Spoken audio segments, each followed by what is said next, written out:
Welcome, everyone.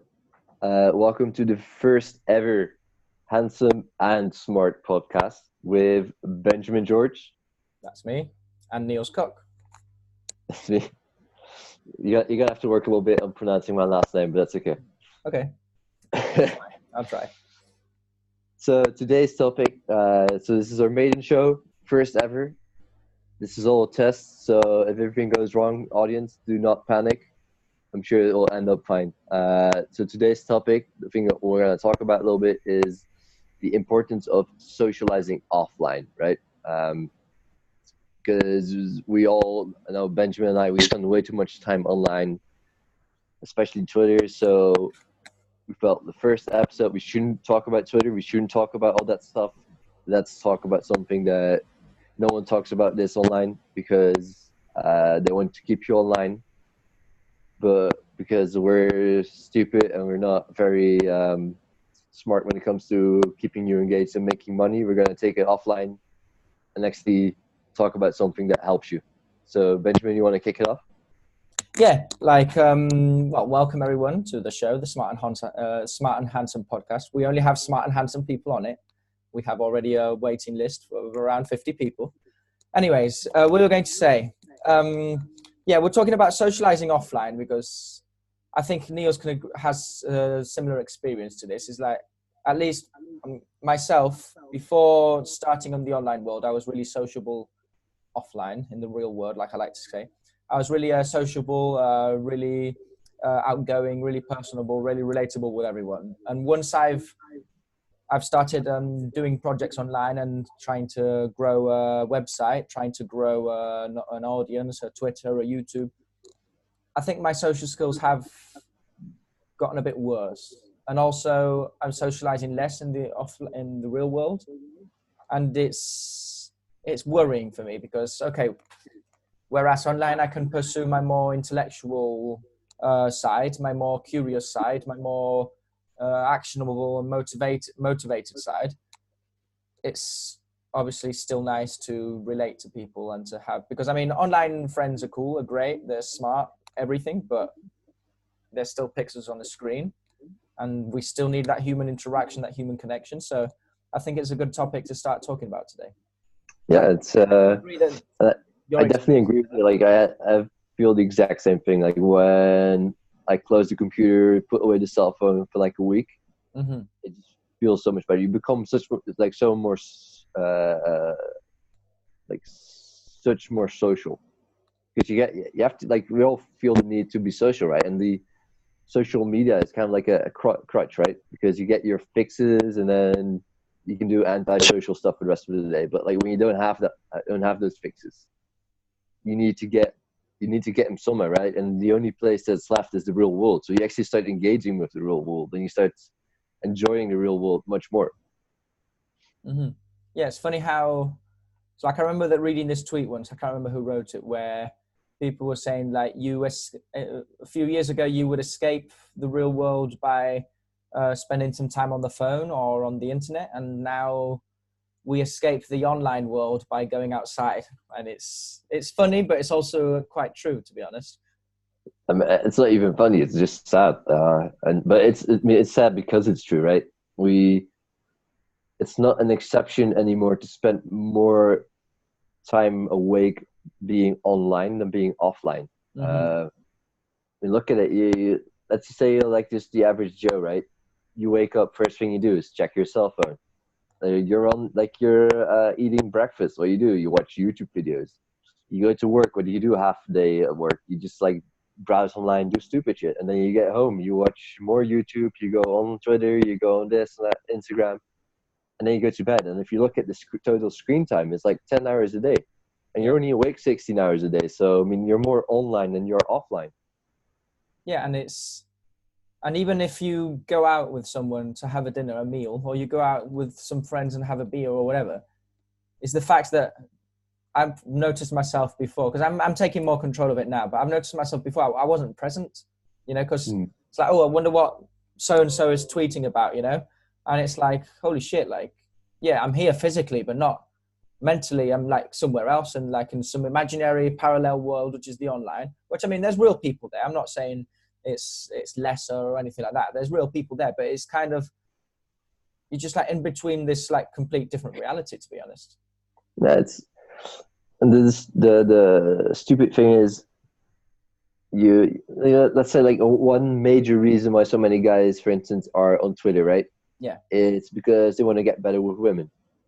Mm-hmm. And eventually, like, the being online itself makes you worse with women, because, like I said, like, the more you spend online, the more you get your social fix. So that's like one major thing that could push you towards engaging with women, is just taken away, because you get that same like social fix from being online, but you're not going to meet any women when you're online. I mean, screw Tinder, that kind of stuff.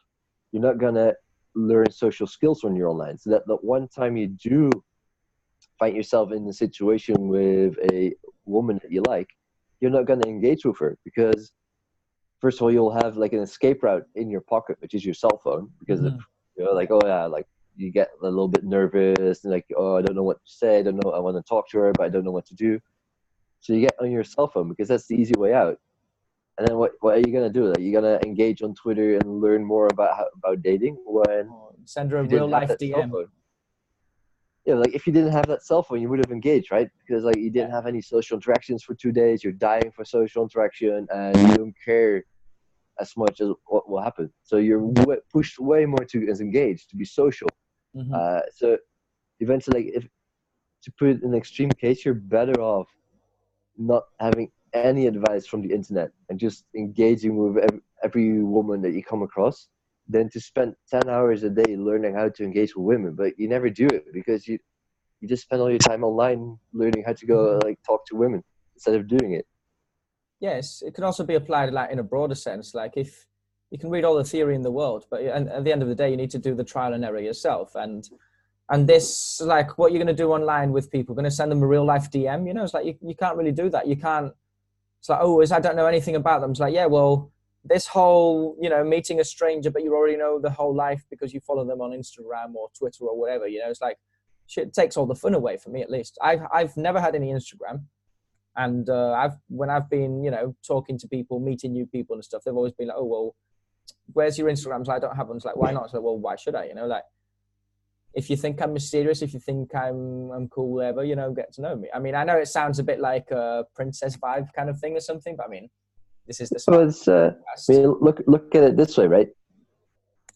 50 years ago, you'd have 10, 20 good friends, and you'd have 0 followers. Yeah. Nowadays, you have people that have 100,000, 1 million followers, and they have no friends, and they're lonely.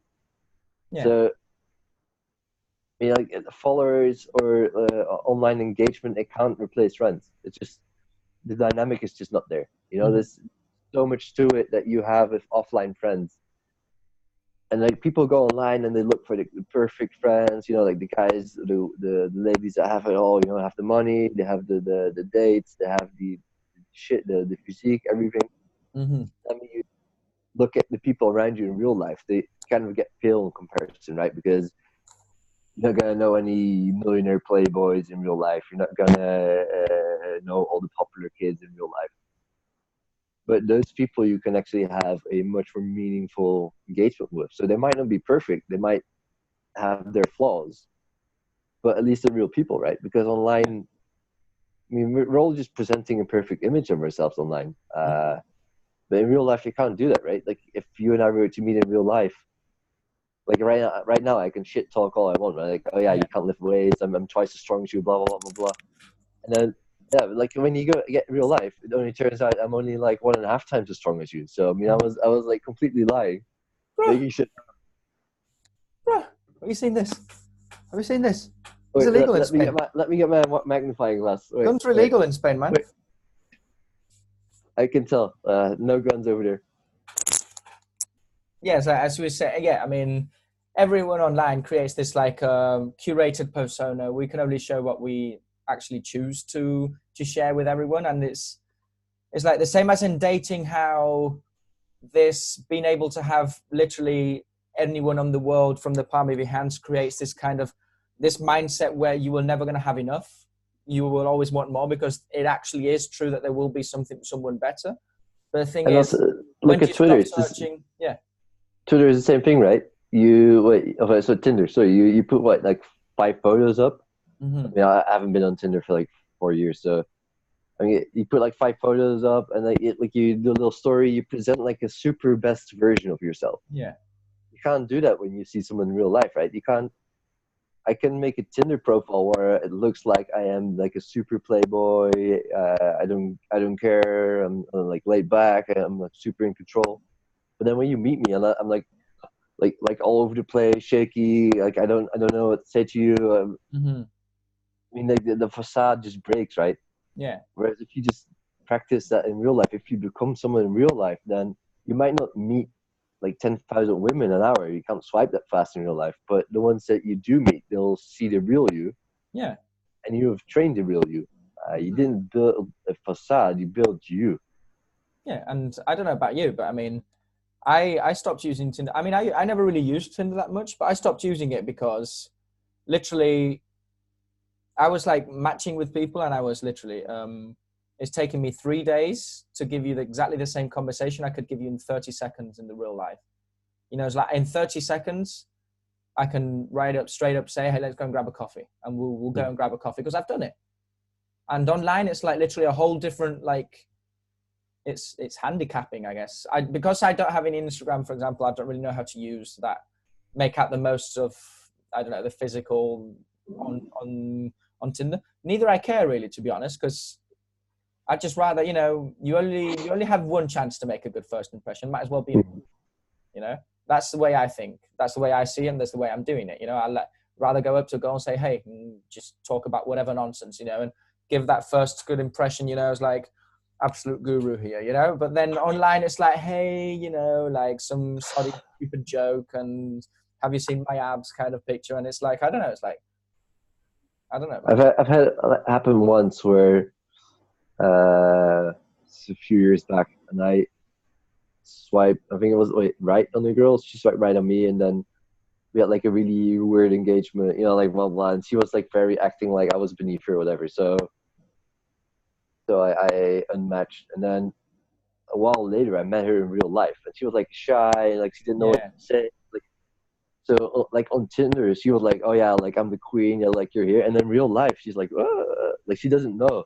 yeah, That's like the thing, like it's such a distorted image, and it's not just guys doing it, like girls as well. Like she was acting like she was the queen, and you meet her in real life, and she's just this insecure, weird girl that like I wasn't even interested anymore. Like as soon as I like met her in real life, I was like, oh, so this is what you're like. That's all online promotes. It encourages you to front, and it yeah. encourages you to lie, and in real life you just can't do it.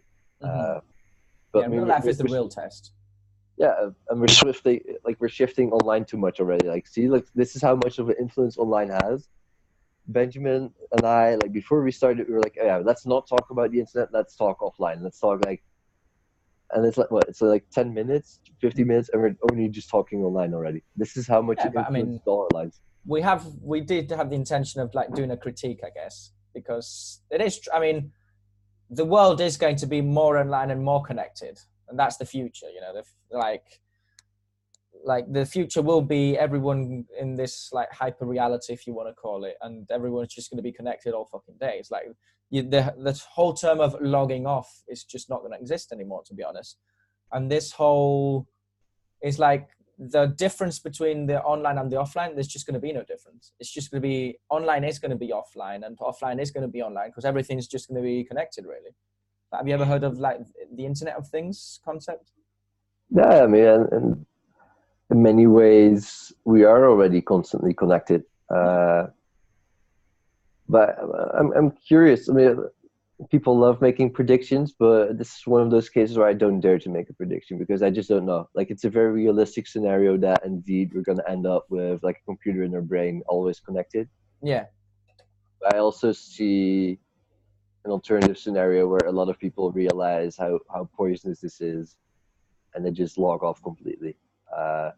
So I wouldn't be surprised if there's going to be two societies that are slowly like drifting apart. even within one society, where there's like the online people and the offline people, Yeah. and they just don't engage anymore, because how are you supposed to engage when one's always online and one's always offline? Mm-hmm. Yeah, it's an interesting, because I've seen a few. I like some sci-fi. There's some sci-fi content I enjoy. I'm not that much of a big sci-fi nerd, but I mean, there is that kind of. There are some works in which they kind of talk, like they kind of mention, like maybe in Black Mirror, or maybe like in Altered Carbon, another kind of similar series and stuff, in which they do create like this similar, like a double society, like kind of like the separation, as you say, between like the ever-connected person who's basically has another brain, which is going to be like all this online, this what was the name Garrett was saying, this meta brain or something. Yeah, this meta brain. I don't know. Rick also mentioned it, like this meta system, meta whatever. But I mean, the idea isn't even that new, because if you look at, for instance, A Brave New World by Aldous Huxley, he already made this scenario where you have the people that want to live like natural, so they go live in reservations, and then you get the people that are like connected into society. Mm-hmm. The idea isn't new, like, and I think it's a realistic scenario, where part of the population is just going to split off and actually live in a kind of reservation, because it's always going to be the minority, probably. Like, because you're going to be probably more exposed to illness. Because I mean, once you're this whole connected hive mind, whatever, it's like you will be like have access to this like better medicine, I guess, or better predictions. Once the technology develops, we're going to be more, live longer, be healthier, because everything's just going to be optimized, because that's the way everything's going. Like, it's not so outrageous to think that in a few years we'll all have an app in the phone that gives us our constant vitals, and in which, I don't know, once we reach this hormonal optimization, literally it'll be like, oh, you're feeling sad today? Well, you have an imbalance in X and you need to eat this or take this pill or whatever. It's like, it's literally like future seems to be going somewhere around that way. I mean, we're obviously imagining things right now, like we're not scientists, but it's true that those who reject everything will have to just basically, like, we talk a lot about how being this self-made people, we kind of have to reject everything that goes with the mainstream. We have to go against the mainstream. It's like, I think it's just going to be more extreme in the future. Like these savages that were in Aldous and in Huxley's Brave New World, or in Altered Carbon, which were the religious people who had this code where they would, no, I do not want to be like reincarnated kind of thing. Mm-hmm. And it's just going to be like that. It's going to be much more extreme, much more like rejection of absolutely everything. Like, I want to be, as you said, like in this nature reserve, and like I will die maybe at 50 or 60 out of natural causes, and everybody else will be living to 150, if you want to say. Like, it's weird. That's like it's gonna be a brave new world. We don't know what's gonna happen, but I do think it's very important to, right now at least, get those offline skills. Right now there is no replacing for offline skills. I mean, we're like verging off into the future, into hypothetical situations, but even today, the majority of money is made offline. The majority of dating happens offline. Especially the majority of being healthy happens offline, right? There is no online gym you can go to for half an hour a day. You have to go into the real world, do things. And I think, especially in a world where, especially young people, right? A lot of young people don't get any real world experiences. They live online. And if you're one of the few that learns how to live offline, you have a major advantage to your peers.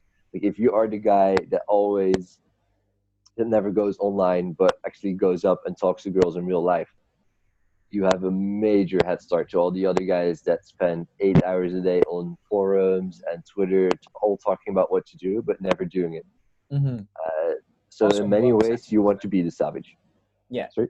There's also like in work settings, it's like you need to, like, everything. It's like everything in life, you need to be that person who's capable of relating to other people. Because if the tendency or the trend is to everyone's, as a general, social skills start lowering down, start worsening, It's like we need to make an extra effort now in being more sociable and being more relatable, because it's like you've mentioned like guys learning how to approach girls on the internet and stuff, but I mean it's girls. I mean, that's just because we're guys, and that's maybe our own gender solipsism, if you want to call it. But I mean, girls also lack social skills these days. Like everyone who has Instagram, they're just more used now to like sending a DM or receiving a DM and having all this previous information known of someone. You know, you can even, it's even sort of like this social status kind of thing where you can actually see the person's online status via likes, engagement, or followers or whatever. And, you know, and that's another dimension added to the whole profile of attractiveness, if you want to call it. People are not ready to be approach, and it's something that we know how to approach people. I'm not saying in a dating context, it's just in any context, make small talk with anyone, and it's just weird. And see, that's sort of like the big problem of online, right? It reminds me of this joke tweet you made, I think a month ago or something, about, you know, like guys online being like, okay, boomer, and like insulting others.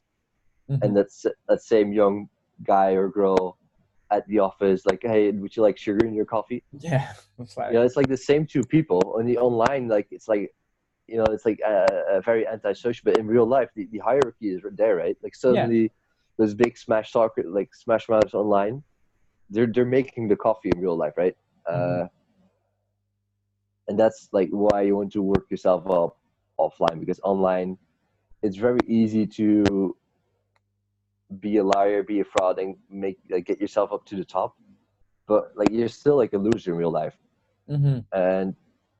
But you can, on the other hand, you can work yourself up offline and be successful, right? You can have it's still possible to have like almost to completely fully offline life, where you are very successful. And in fact, many of the richest, most powerful people don't let their kids near computers or iPads or telephones because they want them to have those offline skills. I mean, it's telling that. It's like Bill Gates, I think there was this article that came out once where Bill Gates' children, they go to this school where smartphones aren't allowed and everyone needs to read books and go out and play. Mark Zuckerberg covering his computer with a sticker, you know, and like covering his microphone too. Then some other this like Silicon Valley big tech famous person's children also like not having any like cell phones or tablets at home or video games, and they're all just encouraged to read. It's like something telling where the people who create these actual like I'm not of the opinion, you know, where people like to blame everything on like the select usual, you know, like, oh, everything's Zuckerberg's fault. No, it's like he obviously has his part to play, but I mean him or Bill Gates or whoever, they're just like the perfect scapegoat, you know, because they're like this unreachable dork nerd kind of thing who lacks this relatableness, you know. But it is telling that some of the people who help create all of this saying, yeah, not for my kids though. It's like, yeah, okay, this is nice, but not for my kids yet. And it's quite telling. It's quite telling, and obviously, because however we want to spin it, nobody actually knows where we're heading to. Nobody knows exactly which are the long-term consequences of being online all day, or this social media exposure all day, to this exposure to everyone. So if we don't, here's one thing that is going to be at the center point of making online living a long-term viable thing, and it is we need to find a way where we can be online a lot, where we can communicate quickly, where being online can be beneficial to us without the dopamine addiction. Because right now all the online things are all Twitter, Instagram, you know, like video games, porn, a lot of online stuff. It all is very addictive, and it makes you into like a plant, you know, like you just like on your cell phone all day. And if you want to make online living viable, you have to make sure that doesn't happen. Like online needs to be as boring as offline, so to say. I mean, it's not gonna happen, but that's the only way where I see a long-term happy online living. Yeah, a sustainable way of making it, like, because in the end, if we're all doing it, we all want to like leverage an online persona, leverage a personal brand, leverage money-making skills, content creation skills, networking. We all want to leverage this to a better life. I think that's what we're all here for. And we all want to use it essentially as a tool. The only problem is, obviously, these tools can end up using us. I mean, I'm not above being addicted to the social online dopamine, because I am, because I like to write a tweet, a funny tweet or a smart tweet, and have people like it and share it. And, and it's kind of like, oh yeah, like I'm funny or smart, I'm obviously am, but, with the whole sharing on Twitter, it's like this whole, how it also affects if you use Instagram, for example, how your self-image, because you upload a sexy picture or whatever, and all of a sudden you have like the social proof that comes with people sharing and stuff. So in the end, if we all want to use it as a tool to get a better life, and we do need, like, there's no perfect way to do it, but we do have to take proactive measures to prevent from falling too deep into the rabbit hole, or prevent from spending all day to it. Or so, I mean, there's different things that everyone's been practicing. Like I know you have, and I have been to in the past, like practicing these similar to intermittent fasting, but internet fasting, in which you spend X days away from the internet, or X hours of the day away from the internet. I know one of our friends, he says no Twitter until afternoon. So like in the morning I get everything done, and afterwards I'll go on Twitter and maybe spend a few minutes on it. We should, like, if imagine going back like 100 years from now, right? And you have to tell your great grandparents about internet fasting. Like, this is how ridiculous it kind of is, right? Yeah. But it's so addicting, and we are all suffering from it. You can't. I don't know anyone that can honestly say, like, oh no, I have it 100% under control. We've all been there, where it's like, oh yeah, no, I'll just be on Twitter for 5 minutes, or I'll just check YouTube for 2 minutes, or whatever, play a video game 1 round, and then like 6 hours later, you're like, oh wait, what just happened? Yeah. And you need to it's kind of sad, but you need to take those like severe measures, right? Yeah. Just like intermittent fasting. And now, like, because we are so oversaturated with food and lazy living, we need to like go to extremes where we have to like super regulate our food just not to get fat, or just not to get addicted to our cell phones. Yeah, it's like in a world of abundance, like this or in a culture of abundance, the counter reaction, the counter movement, or how to fight against all of this is basically self-imposing the limits to yourself. Because if we have no limits, it's like water. If there's no container, that'll go spread everywhere. We need to form our own container to, stay in this one place, if you want to say. And as we mentioned before, it's like nobody knows the extent or the consequences long term of all of this. So shouldn't we at least try and be careful? Just because we don't know where this is going, let's not just fall into it too much. And maybe this first episode is a good step into that. It's like, obviously it's a bit ironic because we will gain dopamine from this. We'll gain engagement. We'll gain that sweet, that sense of knowing that people know that you're smart and sexy, and handsome, name of the podcast.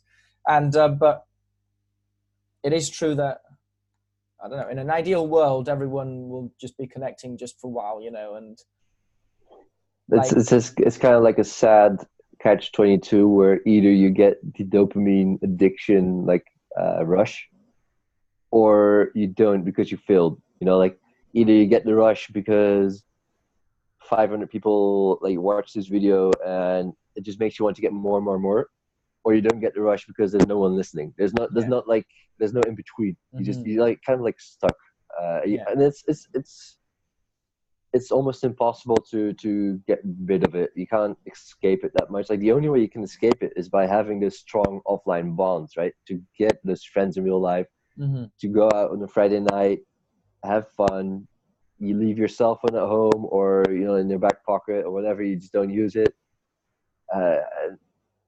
and that's like the only countermeasure I know works. I know like when I am with friends having a good time, or with family or whatever, those are the moments I'm not thinking of the online world. Those are the moments I can leave my phone behind, have fun, and actually those are the best moments. Those are way better than what any dope. Those are way better than like a tweet that goes viral, or it's just like that real life experience. And like I said, like if you try to explain this to your great grandparents, they'll just laugh at you, like, "What the fuck are you talking about?" But for us, it's like a challenge to get real world fun, to get real world experience, to get like a real life, not just like something that's Instagrammable. Yeah. I mean, I'm reading a lot of more for like philosophy, self-centered content right Nietzsche now. fanboy. Nietzsche fanboy, yeah. And not only Nietzsche, but I mean other philosophers and like people from our corner of the internet and stuff like that. And it's like life seems to be, at least the way I'm understanding it, is like it seems to be like enjoying these, like it's the simple things which end up, they're free but also really expensive. I don't know how to explain it too well, and I don't know if I'm doing right in going this route, but it's like something like a family, you know, like having like a loving family, like it's priceless. You can't go online and create a family. You can't buy a family, you know, or creating like a healthy group of friends and good relationships with people. It's priceless. And in the end, it's like, it seems like it's one of these platitude or feel good quotes in which everything that's priceless in life you can obtain for free, kind of thing. And it's true. I mean, you don't get it for free though. You pay the highest price because it's a huge amount of effort. Yeah, it's very easy to be popular online, right? Just take a picture every day, write some bullshit. But to get like those deep, real bonds, to get like super good friends, to get a loving relationship, and to get like a very good, healthy family, that takes a lot of work. And it's not just you, because it takes two to tango, right? Like you can't have proper family bonds if the rest of your family is shit. You can't have a loving relationship with someone that is shit. You can't have shit friends and still make it work. So it's tough. It's a lot of work. You need to find the right people, and especially with family, you just need to be a little bit lucky as well. Yeah, true. You only have so much influence.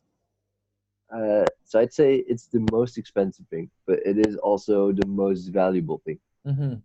Yeah, and this online interconnectedness is like it's made us spread out really, really wide, but not as deep as maybe back then. You know, it's like there's the Dunbar's number, which is like, it says the optimal size of a tribe or maximal limit is like 150 people.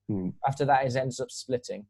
And I think it was focused, I can't remember exactly, but so don't quote me on this, but I think it was like referred to as like hunter-gatherer societies, or like it's about communication. It's about how effectively we can communicate. I think chimpanzees have a number of about like 50 because they don't have the language we have. So communication for them takes more time. Like they have to flee each other. They have to like show hierarchy. But because we can talk, we can communicate much faster. Convey messages much faster. So it goes up to 150. Okay. Yeah, but still, like online, you are able to extend this number to the infinite, but it's just superficial. You can't keep up with everyone. It's superficial, and if you end up paying attention to too many people online, the offline, the real people you know in flesh, end up losing or having the worst end of the bargain, you know? And I've noticed it myself, in which I like to think I use my Twitter time more effective. I mean, I'm not saying I'm really effective, but I use it better than I was before. And before, I remember, it's like I had like every day I'd wake up to 25 DMs. I was in like 10, 15 group chats, keeping up with it. Essentially, it was just basically a Facebook Messenger.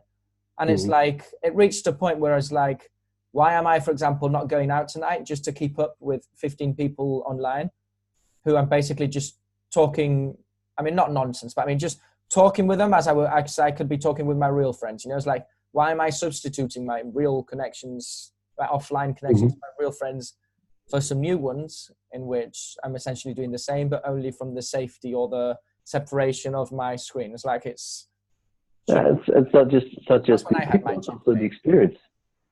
You know, like you got like the cliche where people go to a concert, but all they do is like film the entire thing so they can put it online, and they never really experience it. Or the tourists, they go everywhere, take pictures of everything, but they never see anything. Yeah. And it becomes the question: would you rather let your 100,000 followers know that you're having an amazing time, or would you rather have an amazing time? Mm-hmm. Could you try with your audio to unplug in and plug in the headphones again? I think it got a bit. Yeah. Let me see. Is it better? Yeah, it's better now. I think for some reason it got off. Yes, as you mentioned, the whole, like you're at a concert, and if you're watching it again through your phone, it's like, well, why don't you just watch the YouTube afterwards? You know, like the YouTube video afterwards. Like, why are you paying the $100, the $200, or like a football match? Why are you paying hundreds of dollars to just record it? You know, you're not going to see that video again ever again because it's shitty quality. The sound shit if you're going to a concert. So why not experience it? I don't know.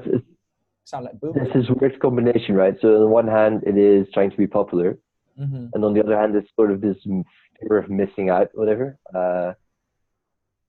Like especially with holidays, right? You'll like nowadays digital cameras. I mean, everyone has a digital camera, but it's on their phone or like a proper camera. When I went like in the beginning of this year, I went to Armenia and Georgia. Yeah. Two beautiful countries, amazing. And eventually I checked out like how many pictures I'd taken. Because like we're like talking about this, and it's not like I'm innocent, like we're also doing this. Yeah. I'd taken 1,300 pictures. Damn. And you know how many of those pictures I have rewatched ever since? Like 5. Yeah, like the 5 favorite ones you decided on the first moment you took them, and that's it. You know, like you take like 1,300 pictures, you make like a selection of like 30 pictures, and out of those 30 pictures, there's like 5 you really, really like. Yeah. And at the same time, I'm pretty sure I missed just enjoying certain moments because I was too busy getting like a perfect picture. Mm-hmm. And I have taken a few moments there where I would just sit down or just like walk around and just like absorb everything, just enjoy, like just be by yourself, look, like be in the streets of Tbilisi, just see everyone like walking around doing their thing, just enjoying, appreciating being in a beautiful city with a beautiful culture that you're just not used to. And those moments, I can still remember those.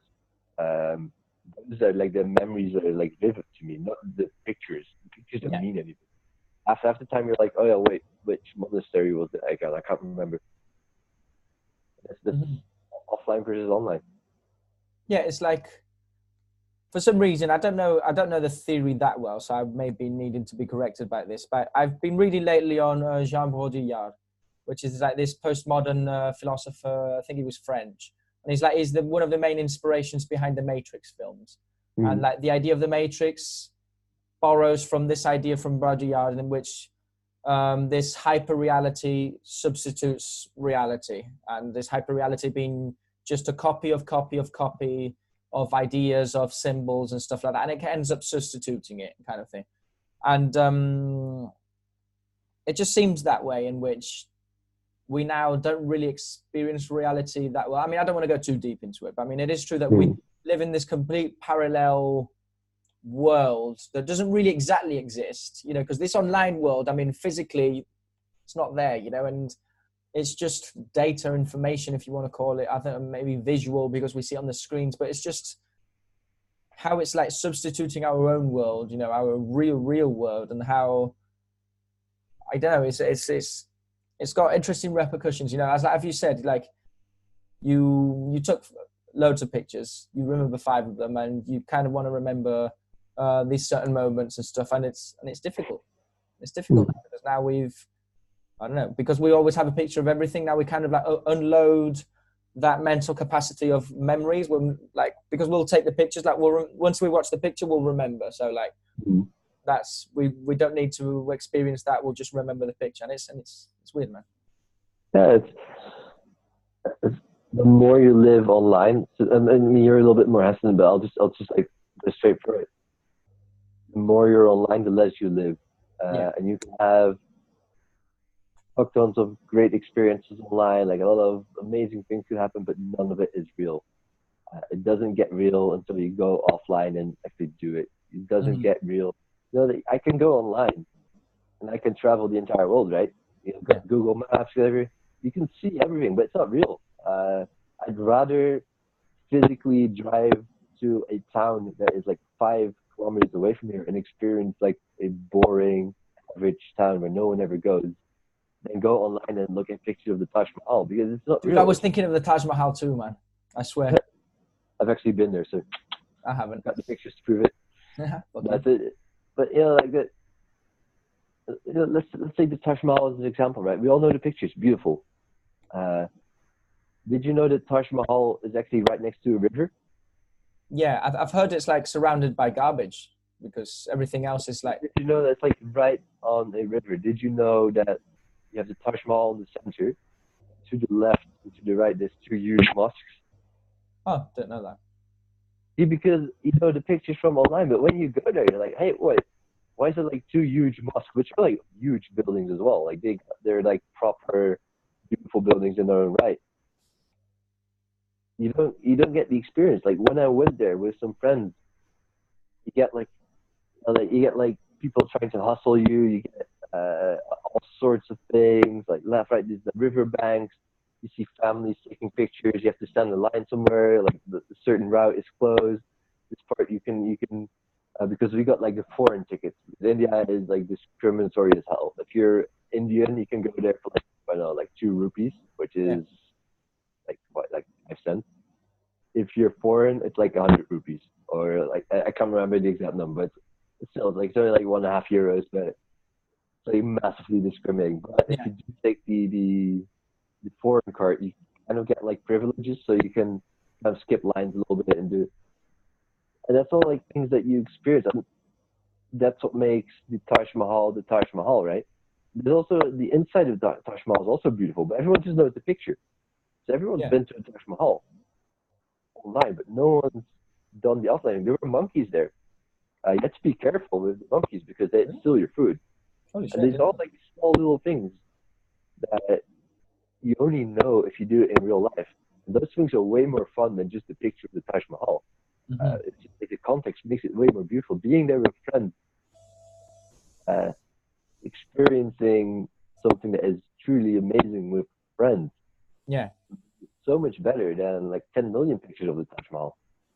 Like the virtual YouTube video tour. It's not the same thing. And that's how we live our lives. The same with social media. It's just not the same thing to have 10,000 friends online as it is to have 2 offline. I'd rather have 2 good friends offline than 1 million friends online. Mm-hmm. Yeah. Are you, I think I lost your audio. Your audio is gone. Alright, so this is the first episode. It's all going smoothly. It's all going perfectly well. Definitely not improvising. We definitely didn't just lose Benjamin. I think we're just gonna have to wrap it up because this is this was episode 1 of the Handsome and Smart podcast, or Smart and Handsome podcast. We haven't really figured it out yet.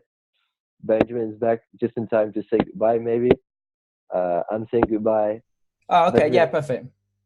You ready to close this thing down? Yeah, sure. It's like should we leave any highlights? No idea. So this is just I was just telling the audience, whoever made it through up to here, that this was the first episode of either the Handsome and Smart or Smart and Handsome podcast. I think we haven't really figured that one out yet. Which one goes first? Mm-hmm. Smart and Handsome, yeah. Or Handsome Smart? We don't know yet. S&H. H and S. Nah. So we'll tune in for the next episode. We'll just keep on fighting this way instead of adding value, massive value, taking massive action. Perfect. Yeah, we should do. Yeah, so this was the inaugural episode. We're still finding our groove, I guess. Yeah, we'll be bringing guests in. Yeah, we'll get guests in. We'll get Fury in. We'll have a Fury cast on which we'll be drunk. Yes. We need to convince Fury to do this, but I'm pretty sure he'll be up. Yeah. So we need to bring smart and handsome people. Like everyone we bring in will be smart and handsome. Okay, see you guys. All right, see you later.